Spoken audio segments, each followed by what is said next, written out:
On June 28, 1914, a 19-year-old named Gavrilo Princip was standing outside a delicatessen in Sarajevo eating a sandwich. He had already failed. Earlier that morning, the assassination plot he was part of had collapsed completely. A bomb thrown at the Archduke's motorcade had bounced off the car, exploded under a different vehicle, injured 20 people, and sent every conspirator scattering into the crowd. Princip had swallowed a cyanide pill in despair. It made him vomit. It did not kill him. He gave up. He walked to a nearby deli. He ordered food. He stood outside eating it. And then Archduke Franz Ferdinand's car stopped directly in front of him. Not planned. Not staged. The driver had taken a wrong turn onto Franz Joseph Street, been told by a security official that he needed to reverse, and stalled the car's engine mid-maneuver. The car sat there, engine dead, less than 5 feet from where Princip was standing with his sandwich. Princip drew his pistol. He fired twice. The Archduke and his wife Sophie were dead within the hour. 6 weeks later, Europe was at war. 16 million people would die. All of it, every trench, every gas attack, every name on every war memorial in every country, traces back to a wrong turn on a Sarajevo street. Franz Ferdinand was the heir to the Austro-Hungarian Empire, one of the largest and most complicated political structures in Europe. He was not particularly popular with the Austrian court. He had married a Czech noblewoman named Sophie against the emperor's wishes, and the court had never fully forgiven either of them. She was not permitted to ride beside him in royal processions. She was not permitted to sit with him in the royal box at the theater. Ironically, Sarajevo was one of the few places protocol allowed them to appear together in public as equals. He had insisted on visiting Bosnia precisely because Sophie would be treated with dignity there. He died beside her in the back of that car. The Black Hand was a Serbian nationalist secret society whose explicit goal was the unification of South Slavic peoples under Serbian leadership, which required dismantling the Austro-Hungarian Empire that controlled Bosnia.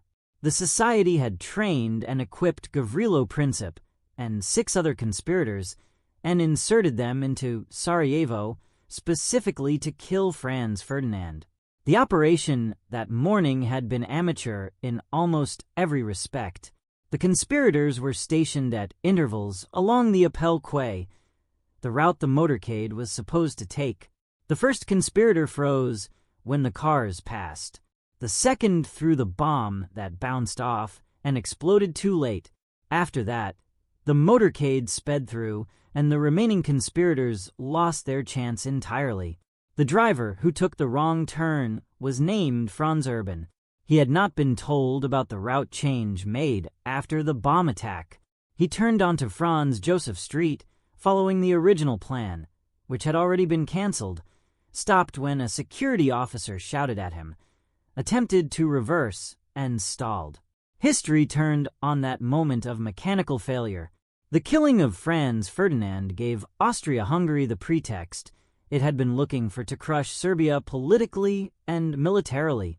The ultimatum issued to Serbia was deliberately constructed to be rejected. When Serbia accepted nearly all but not every term, Austria-Hungary declared war on July 28th, 1 month after the assassination. Russia began mobilizing to protect Serbia. Germany, bound by alliance to Austria-Hungary, declared war on Russia. France, bound to Russia, was next. Germany's war plan required invading France through Belgium.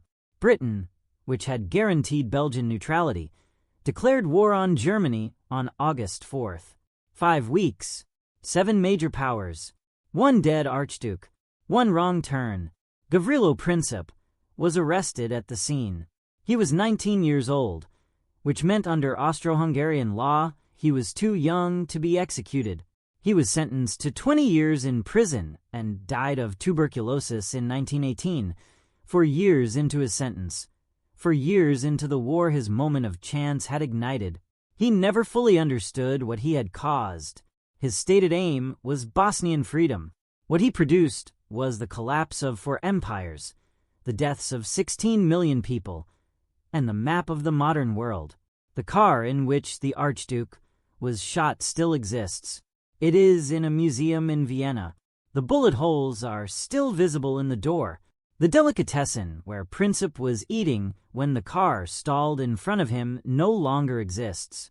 The street still does. 1 wrong turn, 1 stalled engine, 1 sandwich. History is made of moments this small and this accidental. That is what makes it impossible to look away. If this channel is where history finally feels like it matters, subscribe. A new story drops every single day. Like this video if the wrong turn stopped you cold. Comment below what detail broke your brain the most. Next time, the most profitable company in history wasn't Apple or Google or Saudi Aramco. It was a spice trading company that raised its own army, printed its own money, ran its own courts, and ruled over 200 million people. The Dutch East India Company makes every modern corporation look like a corner shop. That story is coming tomorrow.